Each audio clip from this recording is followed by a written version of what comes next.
सुनील कुमार शर्मा, सहायक आयुक्त, अभिहित अधिकारी, खाद्य सुरक्षा औषधि प्रशासन, रामपुर।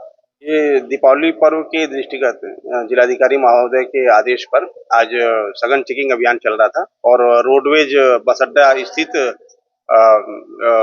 वहाँ जो टीम चेकिंग कर रही थी, तो रोडवेज पीतल नगरी डिपो की 2 बसों से करीब 1.5 कुंटल मावा जो है वो 3 कट्टों में बरामद किया गया। वो मावा जब कंडक्टर से पूछा गया तो ये हुआ कि एक फोन नंबर उसने दिया कि वो मावा उन्होंने दिया था। उस फोन पे हम लोग जब वार्ता किए तो पहले तो वो बात किया, लेकिन फिर बाद में अपना मोबाइल स्विच ऑफ कर लिया और कोई संपर्क नहीं, कुछ नहीं बता रहा था कि मावा उसका है। उसने एक तरह से लावारिश मावा था और मतलब मावा था और क्वालिटी इसकी काफी कम थी, चिकनाई नहीं थी, एकदम रफ था, खुरदरा था।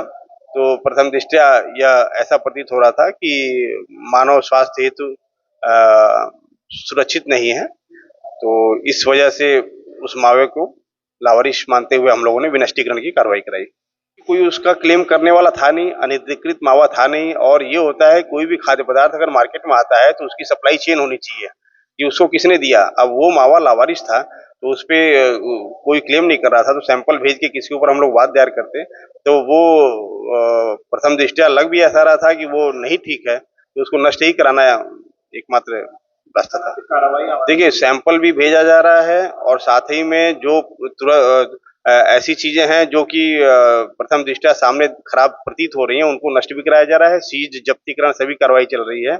जांच रिपोर्ट आने के बाद जो सैंपल भेजे जा रहे हैं उसमें मिलावट की प्रकृति के बारे में भी स्पष्ट पता चल जाता है। तो सुसंगत धाराओं में संबंधित खाद्य कारोबारकर्ता के विरुद्ध वाद दायर करते हुए न्यायालय से दंडित कराया जाता है। इसमें मिलावट अगर गंभीर है तो कारावास व अर्थदंड दोनों प्रकार की कार्रवाइयां प्राविधानित हैं। नकली मावा मार्केट में देखने को मिल रहा है आपको? नहीं, नकली तो मतलब ये है कि मावा तो दूध से उसको औटा के बॉयल करके बनता है, लेकिन कुछ लोग मतलब ये है कि स्किम्ड मिल्क पाउडर और कोई चिकनाई का कोई अन्य रास्ता जो बाह्य फैट होती है उससे लोग बनाते हैं, तो वो मावा शुद्ध नहीं माना जाता है।